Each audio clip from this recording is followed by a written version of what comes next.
Hi guys, my name is Vanessa Bartlett and I'm a personal training and Pilates instructor here in Sydney, and I've got Steve Baker here as well, who's an amazing boxing instructor, and also Renae Michael.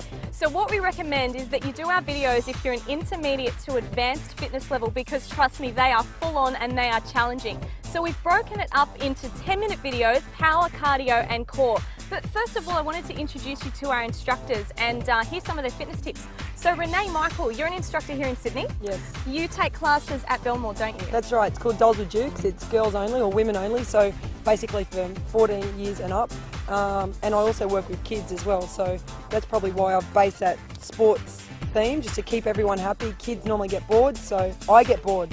Doing the normal circuits, definitely. like we were saying. Guys, make sure you check out that video. Renae does an awesome sports-based workout, a circuit-style one. Yeah, something so different. We're working all the muscles, aren't we? Yeah, definitely. I mean, I found it hard too, trying to talk as well. So, you know, 10 minutes was there, you double that up. It's a top workout, especially rainy day in the morning, get it out. So your top tip is to do something that you love. Yeah, for sure. We all get bored, and you know, if you're bored, you're not gonna stick to something. I guess that's probably why we love the boxing so much, because it's like a sport, and yeah, you just got to find something you love. Fantastic. And Steve, you do classes in Villawood, don't you? Yep. And you teach all age groups. Yep, so it's your amateur boxing as well as the cardio box classes where it's all ages, but the amateur boxing generally from 14 years up.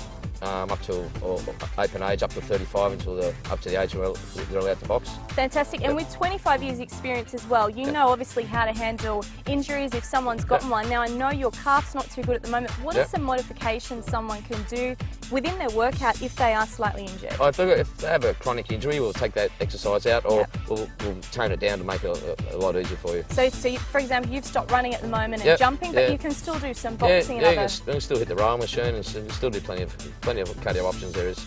Absolutely. So guys, if you do have an injury, make sure you do seek medical advice. Go to your physiotherapist or your doctor before you do start any gym program, just to make sure that you're all good to participate.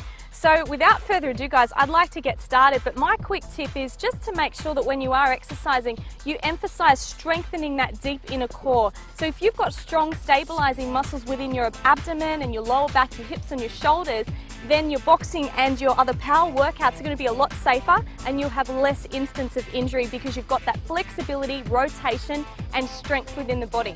So in terms of eating guys, I know we've all got different ideas on whether you should eat before you train.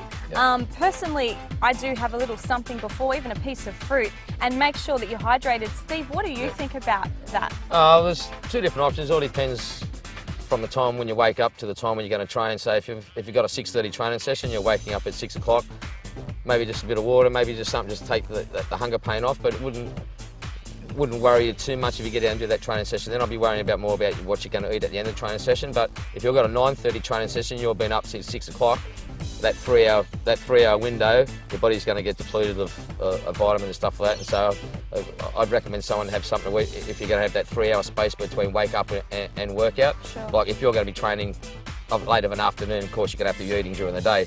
Generally, I'd just recommend just keep hydrated and worry about your food intake at the end. Great. And Renae, do you follow that same philosophy? What do you do? Right. Yeah, well, I mean, I teach a lot of night classes, so I get girls asking me all the time, when should I eat, when shouldn't I eat?